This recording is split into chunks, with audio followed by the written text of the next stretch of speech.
Okay, part 3. So you're controlling your distance. Okay, you have an awareness of your feet and your hands. Okay, your hands are up.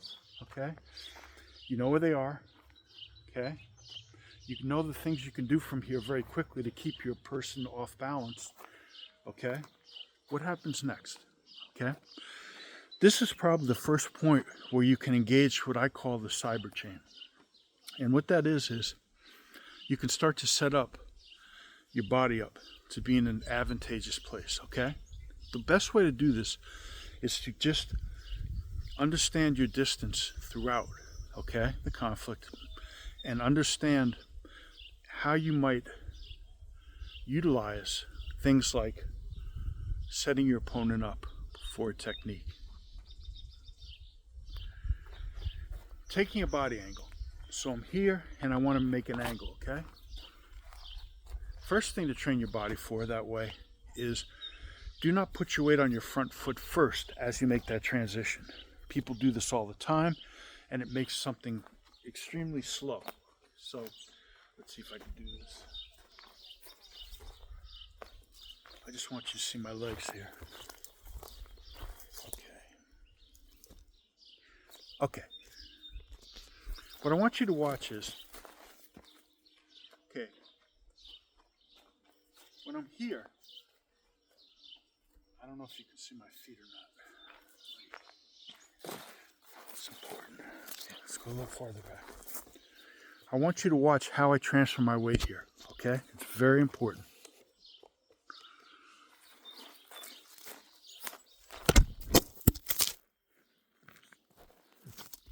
Excuse me, guys. Okay. Okay. All right.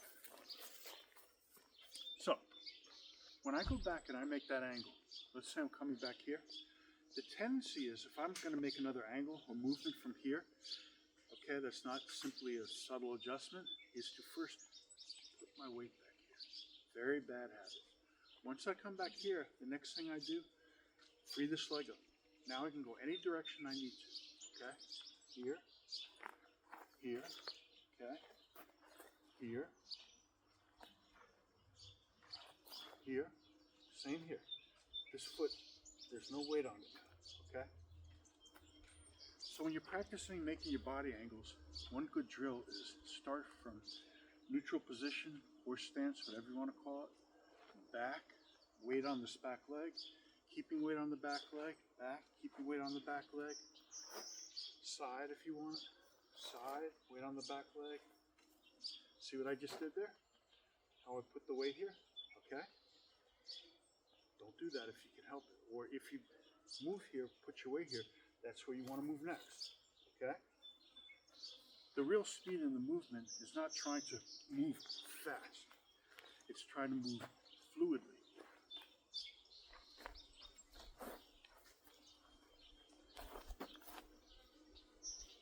Okay, so the second thing about that movement is how you gauge your distance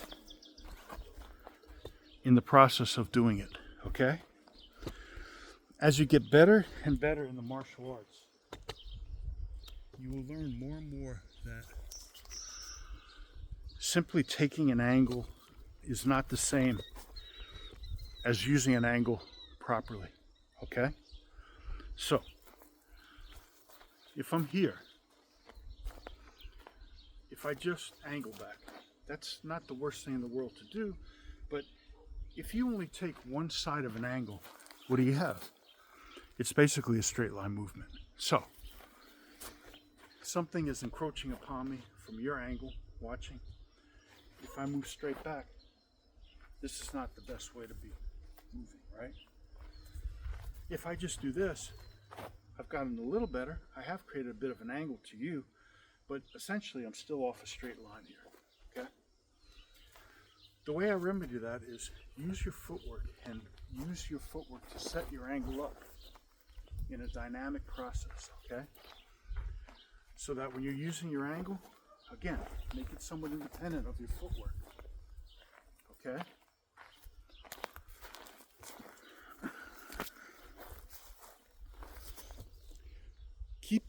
gauging your distance, okay, with your footwork, all right, as you make your angle, okay.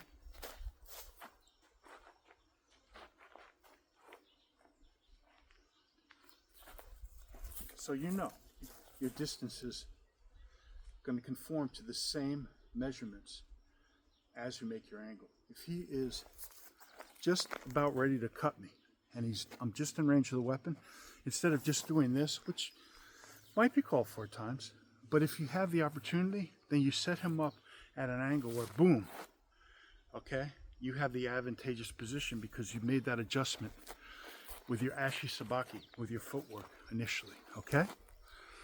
This is a very important concept, okay, and leads us to how we're going to create our cyber chain to start with.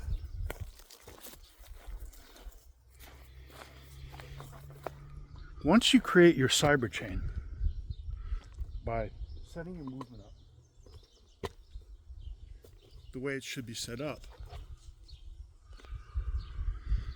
now you've gotten to a point where you're controlling your opponent, okay? The next operative principle here is try to set it up so that your opponent wants to go where you're leading him, okay? And this will lead to all kinds of effective decisions about movement that are good habits. For example, using your structure more than your muscle to create your technique, okay? In other words, if I want my opponent to be overreaching on a cut, for example here, okay, set him up, make him go there on his own accord, okay? Instead of trying to grab his arm and put his arm here, okay?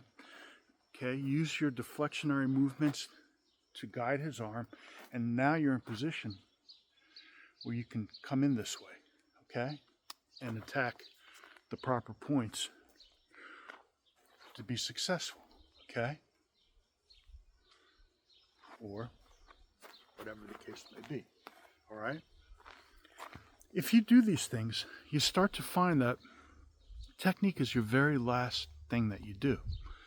You basically have your opponent lead to where he is vulnerable, and technique is the very last thing that you accomplish, okay?